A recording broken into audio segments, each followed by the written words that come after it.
recognize the elected officials who have joined us today. We have, if you want to stand wave, we have Congressman Chip Roy, we have State Rep Angelia Orr, we have State Rep Carrie Isaac, we have State Rep Nat Schlotzling, we have State Rep Mark D'Orazio, there you are, we have Chairman Ryan Guillen, good to see you, sir. We have Senate-elect Adam Hinojosa. We have House Rep-elects Hillary Hicklin. We have Don McLaughlin. We have Pat Curie. We have Katrina Pearson. We have Shelley Luther. We have Rep. West Friedel. We have Mark LaHood. And we have Rep. A.J. Louderback. Denise Villalobos. Mike Olcott. Andy Hopper.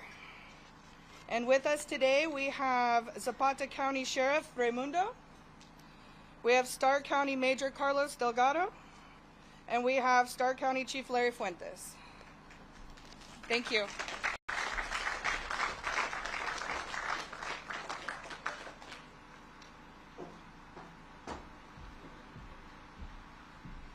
Good morning. Hello, everybody. I am Dr. Dawn Buckingham, your Texas Land Commissioner. And it is a joy and a pleasure to be with you on this exciting and auspicious day. Before we begin, I'd like us to take a moment of silence for the children that we have lost to the brutality of those who have come across the border. Please join me.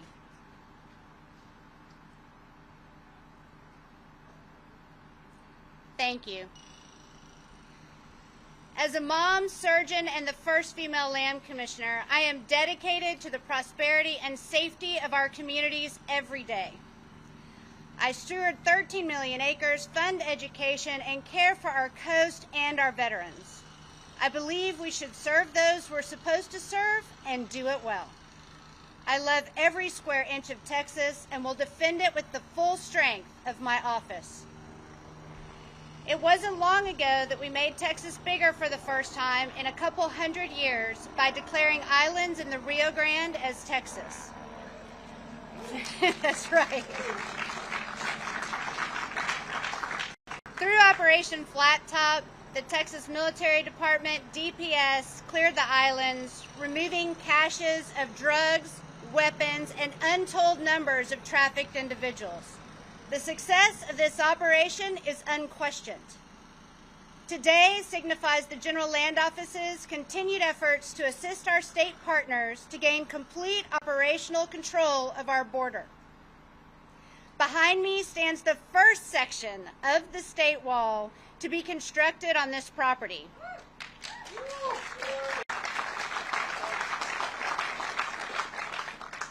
It is my promise to all Texans that as Land Commissioner, I will do everything in my power to stop the pain and suffering that has been happening on this property. The previous owner would not allow law enforcement on this ranch.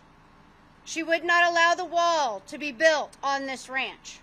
It stayed at the height of all of the violence, the top property for trafficking, for people coming across, for drugs, always in the top section. But that will no longer be tolerated. In less than 24 hours of purchasing this property, we had the right-of-way done for the wall.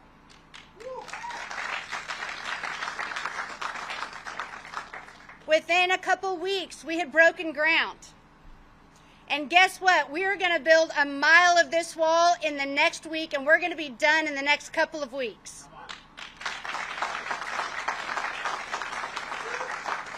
So I say it with love, if you want to get it done and you want to get it fast, Texas knows how to do it right and put a woman in charge.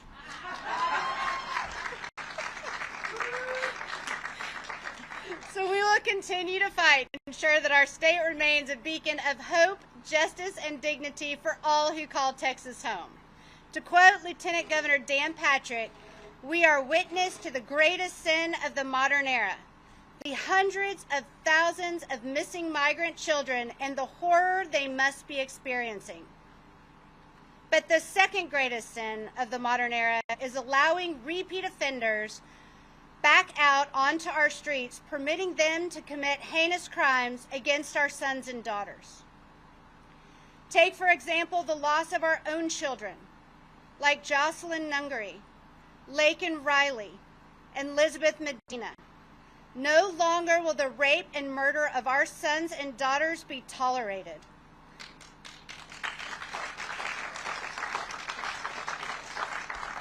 We are completely united with President Trump to rid our country of illegal, violent criminals. As many of you are aware, I have extended an offer to President Trump and incoming border czar, Tom Homan, to use this 1,400-acre property to construct a facility for the processing, detention, and coordination effort of what will be the largest deportation of violent criminals in our nation's history.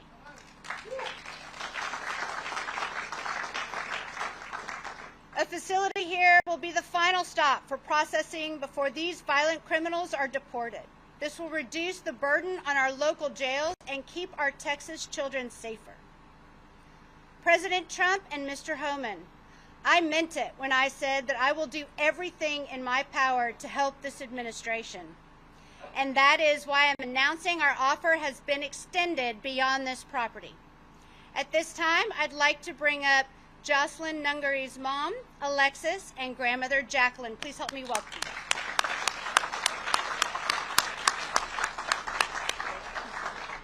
One here. So we have an exciting announcement. The new project that the General Land Office is going to embark in that I have created is the Jocelyn Initiative, in which we will locate appropriate land under my jurisdiction to lease for the construction of violent criminal deportation facilities. My office has identified several of our properties and is standing by ready to make this happen on day one of the Trump presidency.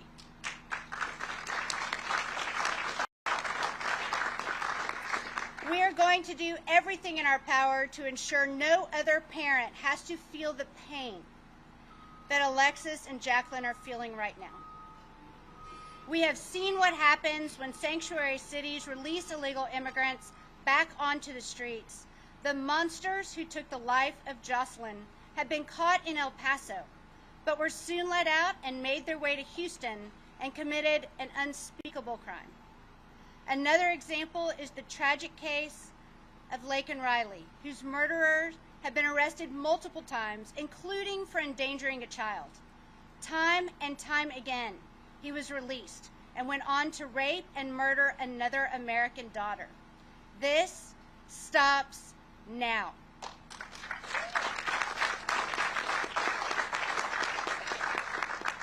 With the help of our local, state, and now, after 4 years, our federal partners, we can continue to deal major blows to the cartel's influence over South Texas.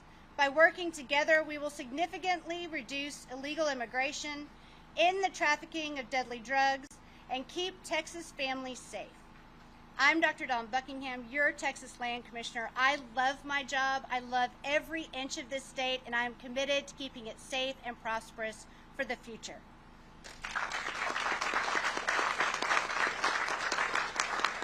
Please help me welcome Alexis to the stadium for some time.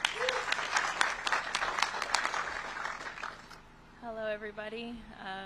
I really appreciate Mrs. Buckingham to allow me the opportunity to have me and my mom here to speak in honor of Jocelyn, who is no longer here anymore. It means the world to me to know that Jocelyn has touched millions of hearts, millions of people she's never met, and every day it's a struggle, every day it's hard. Some days are easier than others, but it never takes away the fact that she's not here anymore due to heinous people who were let in this country to do what they did to her. As much as I wish I could change the past and take it back and even take her place, I can't do that, and everything happens for a reason, and there's a reason I'm up here and standing and speaking, because my goal is to get justice for Jocelyn, but to make a change for every other child in this state, in this nation, to not have any more families go through what me and my family are going through. We can make change, and we can do and make a difference. And Jocelyn's voice was ripped away from her, unfortunately, but mine is still here. So I will forever, for as long as I live and breathe, forever shout her name, say her name, and do whatever I can in my power to make her death prevail and have way bigger purpose than what it has ever became. Thank you.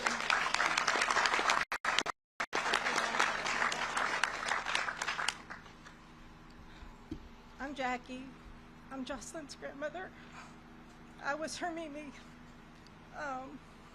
What started off as my beautiful girl, as our family, has now become everybody's beautiful girl. And the outpouring of support and love that we have received, I could never have fathomed. You know, my baby always talked about wanting to be famous, and her name is everywhere now. And we're going to do right by her, make sure her legacy lives on. And Ms. Buckingham, thank you for this honor and allowing us to be part of this, because this shows we're taking back power, we're taking back our peace, and we're taking back hope, so that no other families have to go through what our families go through, because this should have never happened. Those monsters should have never been here. And I'm looking forward to the future, because we didn't have a future. And now, hopefully, it'll become brighter, and we can just continue living through Jocelyn and make sure her legacy just lives on. Thank you, everybody.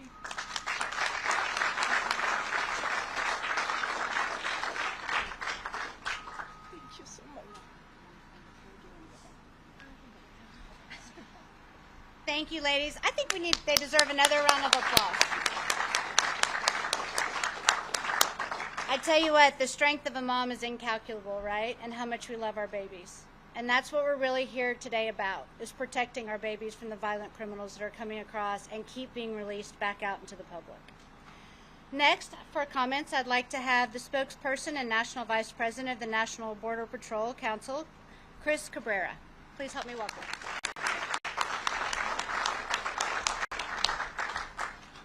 Good morning. My name is Chris Cabrera. I'm Vice President for the National Border Patrol Council. You know, the stories we've heard are all too common. They're happening quicker and quicker, and unfortunately this administration has made stuff like this possible and more common. Something needs to be done. It's unfortunate that we've gotten to this stage, but thankfully we have a new administration coming back into the White House, and we can get back to work. You know, the men and women that I represent are ready to get back to work.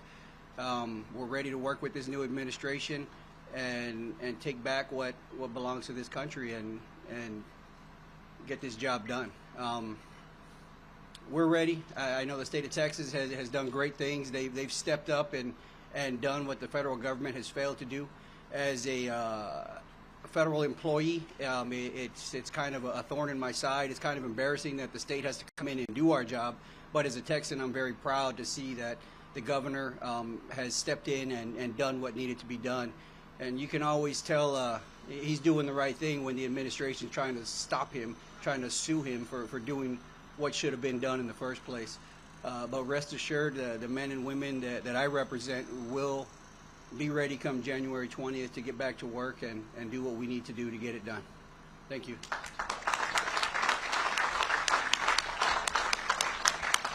And next, this person needs no introduction, this shy introvert. No, I'm just teasing. Congressman Chip Roy, come join us up here.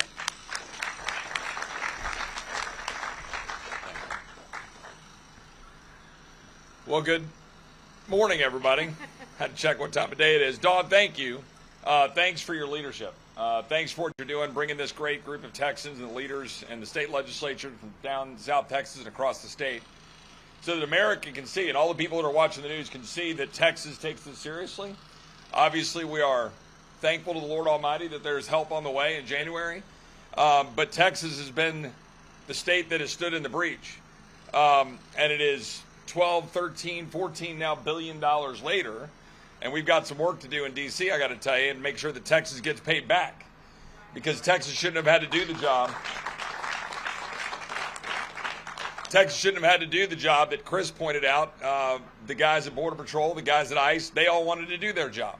Let's be very clear why we're here. We're here because the Biden administration, still in office, still in power, still the United States, has utterly refused to do his job to secure the border, purposely, intentionally, and has released millions of people onto the streets of this country, including dangerous criminals, people who are known or suspected terrorists, and as a result, Americans have died, and Americans are dying. That is why President Trump was swept into office. That is why Republicans were given the trifecta in Washington. That is why the legislature is growing here in Texas. And it is now why it is our duty, our job, to get the job done in January. No excuses. I don't want to hear one excuse from any Republican across this great country about why we don't do our job to secure the border of the United States and, yes, deport the millions of people that were released unlawfully and frankly, purposely into the United States. That's our job, and we ought to do it. One final point I want to make, and why I came down here. I've gotten to know Alexis over the last several months. I just want everybody to put in perspective and think that it's mid-late November. It was just 4 months ago that she lost her daughter. Just a little over 4 months ago. And I met Alexis when she came to testify at a House Judiciary Committee hearing. And it was one of the more courageous testimonies I've ever seen and witnessed since I've been in Washington and in politics. And she sat there in front of the House Judiciary Committee and she testified. And some of my colleagues on the other side of the aisle wanted to diminish the testimony. And then some people who were running campaigns wanted to diminish that Alexis was willing to speak out and to speak out about the actual political reality of what this election was about. And I can't say enough what an inspiration she's been, and how much you are truly honoring your daughter by doing what you're doing to stand up, to do what is right for our country. We sat in the back of the House Judiciary Committee room and sat in the back conference room and talked for a while. And we talked about her history, her family's history, coming to this country and wanting to live the American dream, but do it the right way, to follow the law, to not look for handouts or for government to do something, but to come here because that's why migrants want to come here. They come here for the rule of law. They come here so you can achieve the American dream, not to have government walk away from both of those things, the rule of law and making sure that we're not giving out handouts and things that undermine what it means to succeed in this country. We talked about that. And I'm just deeply appreciative of Alexis and her mom for being here today and being here with Dawn. And I'll just close with this. This country is only as good as our respect for its sovereignty and who we are as a people.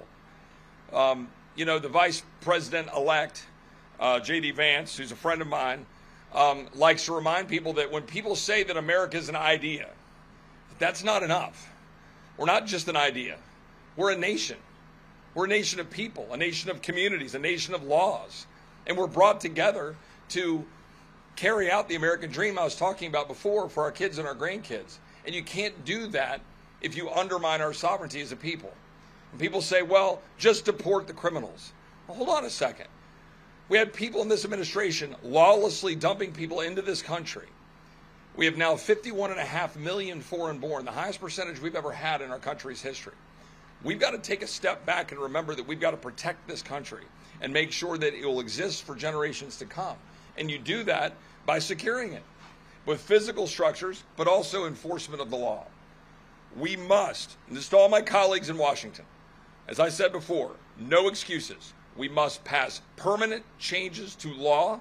We must make it to where no president can ever do what this president has done to this country. We must reverse the damage of the Biden administration. We must stand up, particularly the Texas delegation, and defend this state along with the great people in the Texas legislature, our great Land Commissioner, our governor, our lieutenant governor, and all the great people of this state. It's an honor to serve. It's an honor to be here. Thank you, Dawn. God bless you all. Thank you so much, Congressman. Thank you all for joining us. May God bless Texas. Take care.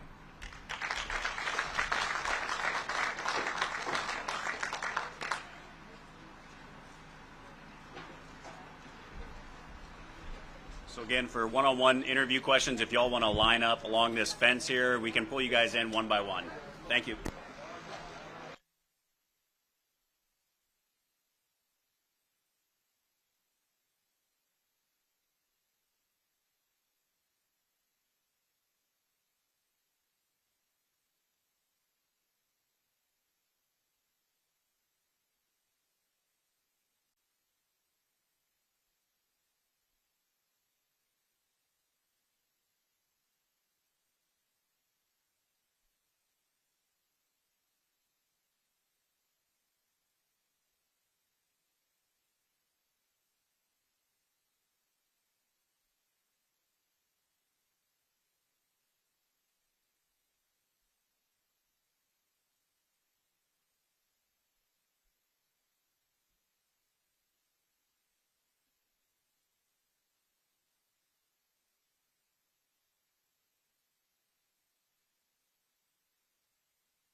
Oh my God, this lighting.